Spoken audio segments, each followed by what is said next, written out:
Quand un pays érige une forteresse pour se libérer, protège-t-il vraiment son rêve? Ou, sans le savoir, l'enferme-t-il derrière ses propres murs?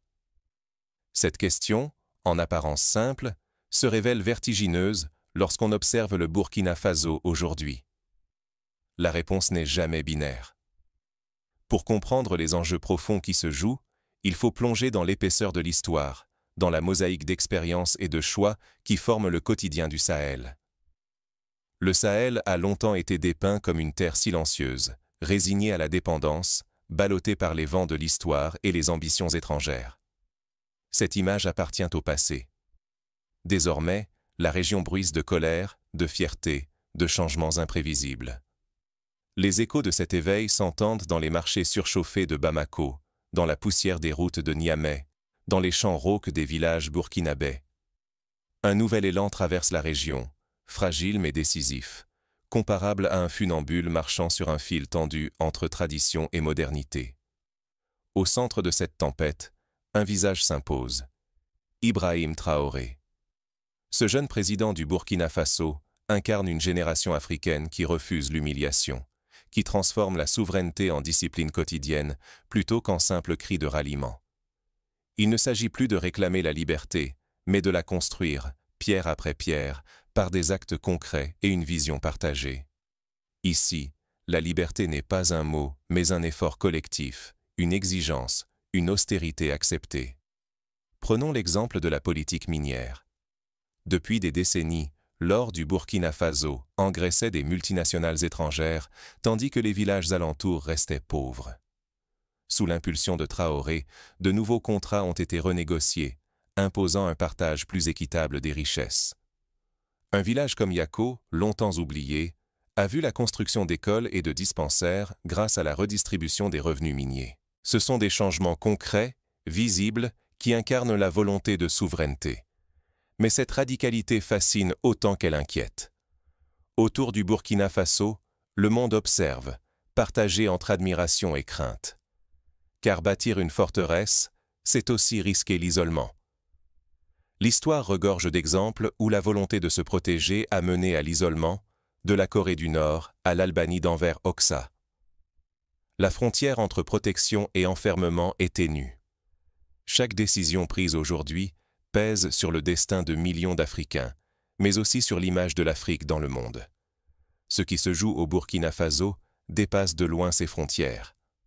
Dans la poussière du Sahel et la ferveur de Ouagadougou, c'est peut-être le futur d'un continent qui se dessine. Si la quête de souveraineté réussit, elle pourrait déclencher une révolution africaine, inspirer d'autres peuples, comme le fit la décolonisation dans les années 60. Mais si elle échoue, la liberté pourrait être sacrifiée sur l'autel de la sécurité, et la peur s'installer durablement, comme ce fut le cas dans l'Afrique du Sud de l'apartheid, où la sécurité était utilisée pour justifier toutes les dérives. L'Afrique entière retient son souffle. Ce qui commence au Burkina Faso pourrait bien redéfinir la notion même de liberté. Les radios à Dakar, les journaux à Abidjan, les réseaux sociaux jusqu'à Kinshasa débattent du modèle burkinabé. Les jeunes rêvent d'une Afrique qui s'appartient, mais redoutent le prix à payer.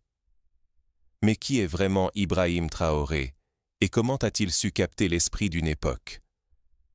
Pour comprendre, il faut revenir sur son ascension fulgurante. Né dans une famille modeste, Traoré grandit à Bondokui, un village rural où l'on apprend très tôt la valeur du travail et de la solidarité. Son parcours rappelle celui de Thomas Sankara, qui lui aussi a puisé sa force dans ses racines populaires. Très jeune, Traoré s'engage dans l'armée, découvrant la dureté du terrain, la réalité des conflits, mais aussi la soif de dignité de ses compatriotes. Pourquoi tant de jeunes Africains se reconnaissent-ils dans le parcours de Traoré? Qu'est-ce qui explique sa rupture si brutale avec l'ordre établi? Pour comprendre, il faut sonder l'histoire tourmentée du continent. Depuis des siècles, le Sahel subit conquêtes étrangères, empires écroulés, résistances effacées. Ces drames ont laissé des cicatrices profondes, des chaînes invisibles dont on peine à se libérer.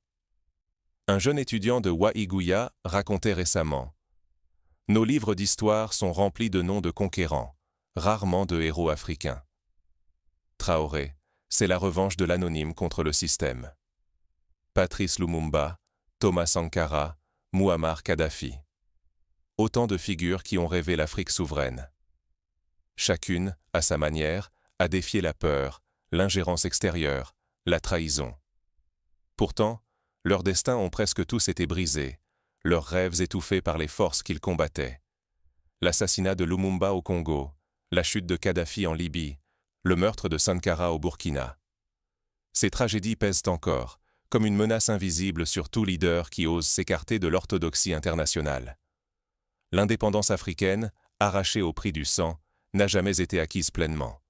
Elle reste précaire, constamment menacée par l'emprise de partenaires stratégiques qui imposent leur volonté, dictent contrats, alliances, parfois jusque dans l'intimité des peuples. Cette domination se glisse dans les interstices du quotidien, rendant la liberté toujours conditionnelle. Dans les années 90, le FMI imposait des ajustements structurels qui ont laminé les économies africaines. Aujourd'hui, l'ingérence est plus subtile, mais non moins réelle. Au Burkina Faso, cette lutte prend un visage nouveau depuis l'arrivée d'Ibrahim Traoré en 2022. Inconnu du grand public, ni héritier d'un parti fort, ni adoubé par les puissances, il surgit dans l'arène au moment où l'espoir semblait tari. Son discours étonne. Pour lui, l'indépendance n'est pas un slogan à répéter, mais une discipline collective, un effort sans relâche à renouveler chaque jour. Il exhorte les Burkinabés à la rigueur, à la vigilance, à la responsabilité. Cette vision s'incarne dans des gestes quotidiens. Nettoyage des rues, lutte contre la corruption, mobilisation des comités de quartier. Traoré ne vend pas de rêves abstraits, il promet une souveraineté concrète, l'ordre, la rigueur, la vigilance. Rapidement, ses actes frappent les esprits. Il expulse les forces étrangères du territoire, renégocie des contrats miniers longtemps favorables aux multinationales, ordonne un audit inédit des médias accusés de servir d'autres intérêts. C'est un nettoyage radical mené au nom du contrôle national et de la transparence. Dans la ville de Bobo-Dioulasso, les habitants témoignent d'un regain de confiance. Pour la première fois, on sent que nos ressources profitent au pays, dit une commerçante du marché central.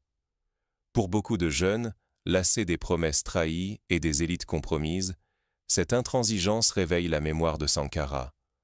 La fin du paternalisme, le refus des compromis, la foi en une Afrique maîtresse de son destin. L'élan est réel, la ferveur palpable, mais la tension monte. Les réseaux sociaux se font l'écho d'un enthousiasme inédit, mais aussi d'une inquiétude sourde. Jusqu'où ira-t-il ? Car ce nouveau départ s'effectue au bord du précipice. Rater l'occasion de bâtir une souveraineté authentique, c'est risquer de ressasser les échecs du passé. Déstabilisation, manipulation, conflits sans issue. Chaque décision prise à Ouagadougou résonne comme un pari risqué, sous le regard brûlant d'une population qui refuse de revivre les tragédies de l'histoire. La mémoire de la Côte d'Ivoire, plongée dans la guerre civile après avoir tenté de s'émanciper des tutelles, reste un avertissement. Mais affirmer sa souveraineté, refuser le retour des anciens maîtres, cela attire inévitablement de nouveaux périls. Certains sont visibles, d'autres rampent dans l'ombre, agissant silencieusement au cœur des institutions, des réseaux, des alliances nouées dans les coulisses. Des diplomates anonymes, des sociétés privées, des groupes d'influence s'activent dans l'ombre, prêts à tout pour préserver leurs intérêts. Pour Traoré et ses partisans, la question n'est plus seulement la liberté, mais la survie même du projet national. Jusqu'où iront-ils pour protéger leur indépendance, et à quel prix ? Cette interrogation rappelle le dilemme qui a traversé l'Algérie après 1962. Comment préserver la souveraineté sans sombrer dans la répression ou l'isolement ? Quand l'ennemi n'arbore plus d'uniforme, comment se défendre sans se dénaturer ? La question obsède les stratèges burkinabés. Les méthodes classiques de défense s'avèrent inadaptées face aux nouvelles menaces. Désinformation, sabotage, guerre économique, infiltration des réseaux associatifs. La vigilance devient un état d'esprit, un réflexe permanent. À mesure que le Burkina Faso affirme sa souveraineté, les attaques changent de visage. Les sabotages se répètent, des convois de ravitaillement sont pris pour cible, des lignes électriques sectionnées, les communications brouillées dans certains villages isolés. Des explosions précises, des incendies nocturnes et des cyberattaques ébranlent la confiance et sèment la peur. Ce scénario rappelle celui du Venezuela, où la quête de souveraineté a été entravée par des sabotages répétés et une guerre de l'information implacable. La guerre ne se limite plus aux checkpoints ni aux rues. Désormais, les réseaux sociaux débordent de rumeurs, de fake news, de discours divisant la population. Les ingérences étrangères, invisibles mais déterminées, manipulent l'opinion, cherchant à fissurer le lien entre le peuple et ses dirigeants. Lors du printemps arabe, des campagnes de désinformation ont contribué à la chute de nombreux régimes, souvent au profit d'intérêts étrangers. Face à cette menace diffuse, la frontière entre vigilance et obsession devient trouble. Où finit la protection? Où commence la suspicion? Chaque incident paraît louche, chaque ONG ou journaliste, un possible pion d'intérêts extérieurs. Progressivement, le climat s'alourdit, la société se replie, la méfiance s'insinue partout. Un professeur d'université confie: « On se demande toujours si l'autre travaille pour le pays ou contre lui. » Ibrahim Traoré, convaincu que la survie nationale exige une vigilance de tous les instants, lance un vaste audit des ONG et suspend sans hésiter les médias jugés suspects. Il accuse certains acteurs de relayer les desseins de puissances étrangères. Un mot d'ordre s'impose: tolérance zéro pour l'ingérence, tolérance zéro pour la faiblesse. La doctrine de la forteresse voit le jour, exigeant de chaque citoyen une vigilance active. Des comités de surveillance sont organisés dans chaque quartier, rappelant les cellules de vigilance créées à Cuba après la révolution de 1959. Ce choix provoque des remous. Dans les maquis, sur les marchés, autour des foyers, le débat enfle. En contrôlant l'information, en surveillant les organisations, Traoré défend-il la liberté ou installe-t-il un pouvoir sans contrôle? Certains rappellent à l'histoire du Ghana sous Jerry Rawlings, où la discipline collective avait permis des avancées, mais au prix d'une certaine fermeture. La société change à vue d'œil. Les quartiers se couvrent de postes de contrôle, l'autocensure gagne le langage commun. À l'école, la vigilance devient valeur cardinale. La suspicion s'invite jusque dans les échanges du quotidien. Certains saluent cette discipline nouvelle comme la clé de la résilience, d'autres y voient le spectre d'un autoritarisme qui menace la dignité burkinabé. Les débats télévisés opposent désormais partisans et critiques du modèle, dans une tension palpable. Le danger est immense: basculer dans l'autoritarisme pour protéger la nation, ou prouver qu'il est possible de résister sans renier ses principes. Faut-il sacrifier des libertés sur l'autel d'une sécurité incertaine, ou inventer une nouvelle voie de résilience collective? Le Burkina Faso avance sur une ligne de crête, observée par tout un continent et scrutée par le monde entier. C'est le même dilemme qu'a connu Israël, où la sécurité omniprésente a parfois étouffé le débat démocratique. Mais jusqu'où peut-on pousser la vigilance avant qu'elle ne devienne une prison pour ceux qu'elle prétend servir? Cette question hante de nombreux intellectuels burkinabés, mais aussi de simples citoyens. Un jeune militant associatif confie: « Nous voulons être libres, mais pas au prix de devenir nos propres geôliers. » À l'ombre de cette forteresse, de nouveaux acteurs émergent, prêts à tester les limites du système. L'épreuve de vérité ne fait que commencer. Des artistes, des journalistes indépendants, mais aussi de simples citoyens, tentent de maintenir la flamme du débat. Ils s'inspirent des expériences du Rwanda, où la rigueur nationale a cohabité avec une ouverture maîtrisée vers le monde. Et si la forteresse du Burkina Faso était plus fragile ou plus contagieuse que ce que l'on imagine vraiment? La question mérite d'être posée. Le modèle burkinabé inspire déjà le Mali, le Niger, le Tchad. Des alliances inédites se nouent, des stratégies communes émergent. Comme au temps de la conférence de Bandung en 1955, où les pays du Sud avaient tenté de construire un front uni, le Sahel s'organise contre l'ingérence. Depuis Ouagadougou, la doctrine burkinabé déborde désormais bien au-delà de ses frontières. Au Mali, au Niger, au Tchad, une nouvelle ère s'ouvre, celle d'alliances inédites, de fronts unis contre les ingérences étrangères. Un effet domino prend forme. La discipline de la souveraineté se répand à travers tout le Sahel comme une marée irrésistible. À Bamako, des manifestations de soutien au Burkina Faso rassemblent des milliers de personnes, réclamant une Afrique forte et indépendante. Mais ce bouleversement échappe au seul continent africain. Pour la première fois depuis plusieurs décennies, les puissances occidentales font face à des gouvernements qui refusent l'alignement automatique. Ils négocient leur sécurité, assument leur autonomie, brisant l'ancien rapport de force. La carte diplomatique se redessine sous nos yeux, fragile, imprévisible. Comme lors de la crise du canal de Suez en 1956, où l'Égypte de Nasser avait défié l'Occident, le Burkina Faso ose aujourd'hui imposer ses règles. Face à cette contagion, la communauté internationale réagit. Sanctions, discours sévères, menaces à peine voilées. Mais aussi, paradoxalement, un intérêt croissant d'États fascinés par ce modèle de résistance. Ce qui semblait une exception burkinabé devient un laboratoire observé, parfois envié, bien loin des clichés simplistes sur l'Afrique. Des délégations d'Amérique latine viennent étudier les méthodes burkinabées de lutte contre l'ingérence. Pourtant, cette marche vers la sécurité collective cache un dilemme vertigineux. D'un côté, la majorité ressent un regain de confiance. La peur recule, l'unité nationale se soude dans la méfiance de l'extérieur.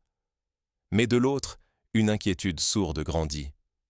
Les droits civiques sont-ils sacrifiés sur l'autel de la vigilance? La discipline vire-t-elle au dogme, transformant la forteresse en cage silencieuse? Ce climat de suspicion laisse des traces durables. Jour après jour, la vigilance constante modèle les mentalités. La solidarité du groupe s'oppose à l'individualisme, mais l'angoisse de l'ennemi intérieur érode la confiance sociale. L'unité se paie d'un prix psychologique, être soudé, mais toujours sur le qui-vive. Cela rappelle l'époque de la guerre froide, où la peur du complot affaiblissait la cohésion sociale. Tout se joue sur un fil tendu. Le Burkina Faso sera-t-il l'étincelle d'une Afrique souveraine et solidaire, ou le précurseur d'un nouvel autoritarisme régional? Pour toute une génération, sécurité et liberté semblent désormais indissociables, deux faces d'une même pièce. Mais la monnaie ne retombe jamais du même côté bien longtemps. Un simple incident, une crise mal gérée, pourrait tout faire basculer, comme la chute de la Première République au Ghana après le coup d'État de 1966. Les prochains mois seront décisifs. La moindre fissure pourrait tout faire basculer, pour le Burkina Faso, comme pour le reste du continent. Les opposants internes et les alliés déçus guettent la moindre erreur, prêts à exploiter la moindre faille. L'histoire l'a montré. Les révolutions qui n'évoluent pas se figent ou s'effondrent. La forteresse protège-t-elle ou finit-elle par enfermer ceux qu'elle voulait sauver? Quand la résistance nécessaire se transforme-t-elle en prison silencieuse? Cette question traverse l'histoire des nations. La Chine de Mao, le Cuba de Castro, l'Albanie d'Oxa. Partout, la tentation du repli a mené à la stagnation, voire à l'asphyxie. Mais l'ouverture incontrôlée a, elle aussi, coûté cher à des peuples entiers. Au Burkina Faso, la discipline collective est devenue un rempart incontournable. Sous la pression étrangère, la vigilance s'est glissée partout, dans les rues, les écoles, jusque dans les pensées. Mais ce rempart, s'il rassemble, peut aussi figer. Quand chacun surveille l'autre, la frontière entre protection commune et contrôle invisible s'efface peu à peu. Une commerçante du quartier Paspanga témoigne « On a peur de parler, même à ses voisins. » Le coût de cette vigilance constante ne se compte pas qu'en fatigue ou en peur. Il mine le tissu psychique du pays. L'incertitude, la méfiance, la tension permanente isolent, éteignent la créativité, étouffent la voix libre. Sur le plan politique, le danger est de voir s'installer une urgence chronique où tout désaccord devient suspect, où l'unité écrase la diversité des idées. La littérature de prisonniers sous la dictature argentine montre à quel point la surveillance généralisée détruit peu à peu la société. Pour ne pas suffoquer, beaucoup innovent. Des radios citoyennes s'improvisent, offrant la parole aux oubliés. Des ateliers d'éducation civique forment la jeunesse à conjuguer vigilance et esprit critique. Dans certains quartiers, des collectifs font émerger une souveraineté partagée, capable de se défendre sans sombrer dans la paranoïa. On voit fleurir des cafés-débats où l'on discute ouvertement des limites de la doctrine Traoré, à l'abri des regards. cet équilibre reste précaire, à réinventer chaque jour. Trop de sécurité étouffe la liberté. Trop de liberté fragilise la sécurité. Il ne s'agit jamais de choisir une fois pour toutes, mais d'ajuster sans cesse, comme un funambule sur sa corde. À chaque citoyen, à chaque nation, la question demeure. Comment garder mon autonomie sans sacrifier mon ouverture? Comment résister sans devenir moi-même le geôlier de ce que je voulais libérer? Les expériences de l'Inde post-indépendance, oscillant entre centralisme et démocratie, montrent que la réponse n'est jamais définitive. L'histoire du Burkina Faso rappelle une vérité essentielle. L'indépendance n'est jamais acquise pour l'éternité. Elle s'entretient par la mémoire, le débat, la remise en question. Les victoires d'hier peuvent devenir les chaînes de demain si l'on oublie pourquoi on s'est battu. La mémoire de la révolution sankariste, réhabilitée aujourd'hui, sert de garde-fou contre les dérives du présent. Voilà l'enjeu, pour le Burkina Faso, mais aussi pour toute nation qui veut écrire sa propre histoire. Transformer la forteresse en maison commune, ouverte à ceux qui la bâtissent, défendue par ceux qui l'habitent, mais jamais fermée au point de perdre son âme. Les architectes du futur burkinabé réfléchissent à des institutions souples, capables d'évoluer selon les besoins du peuple. Mais le Burkina Faso n'est pas seul à être confronté à ce dilemme. Ce qui se joue ici résonne bien au-delà de ses frontières, interrogeant la quête de souveraineté partout où l'équilibre entre sécurité et liberté est menacé. Le débat s'invite à l'ONU, à l'Union africaine, jusque dans les universités européennes, où l'on étudie le syndrome de la forteresse. L'histoire n'appartient pas à ceux qui se contentent d'observer de loin. Elle sourit à ceux qui osent s'en emparer, quitte à prendre des risques. Les Burkinabés montrent la voie, mais attendent que d'autres les rejoignent, pour que la souveraineté ne soit pas un fardeau solitaire. Devant le miroir tendu par le Burkina Faso, chacun d'entre nous doit choisir, rester spectateur d'un destin imposé ou devenir bâtisseur d'un récit qui façonne non seulement un pays, mais un continent tout entier. Ce choix pèse aussi sur notre idée de la souveraineté, sur le sens que nous donnons à la liberté. Les diasporas africaines, de Paris à New York, débattent ardemment de la voie à suivre. Ici, il ne s'agit pas d'un homme, ni même d'une nation isolée. C'est la question universelle du courage et du prix à payer pour transformer la dignité en réalité, pour arracher à l'histoire autre chose que des promesses trahies ou des souvenirs amers. Refuser ce combat, c'est accepter que d'autres écrivent à notre place, que nos aspirations soient enfermées dans des récits qui nous dépossèdent. Les résistants de toutes les époques, de Nelson Mandela à Aung San Suu Kyi, sont passés par cette épreuve. Le pari du Burkina Faso, celui d'une discipline collective pour défendre sa souveraineté, inspire et inquiète à la fois. Car une forteresse protège, mais peut devenir prison si la discipline devient dogme. La souveraineté, jamais acquise une fois pour toutes, exige vigilance, engagement constant, et la capacité de réinventer le pacte social sans sacrifier nos libertés pour une sécurité promise. Les constitutions évolutives, comme celle de l'Afrique du Sud, offrent des pistes pour éviter la sclérose. Rester passif, c'est laisser la peur ou la lassitude décider de notre avenir. Choisir l'engagement, c'est comprendre que chaque parole, chaque partage de ce modèle burkinabé influe sur la trajectoire de nos sociétés. Partout où l'ingérence et la dépendance menacent, l'histoire ne tolère pas les spectateurs. Les exemples de la Tunisie, du Chili, montrent que la société civile reste l'ultime rempart contre l'abandon. Ce récit, qui bouscule les certitudes et brise les frontières, nous met face à une opportunité. S'inspirer, interroger, débattre, transmettre. S'engager, c'est refuser de subir. À nous de récuser les histoires dictées par d'autres et d'oser écrire la nôtre, ensemble, maintenant. Proposer des forums citoyens, organiser des débats publics, encourager l'expression artistique, voilà des pistes concrètes pour transformer le rêve en réalité.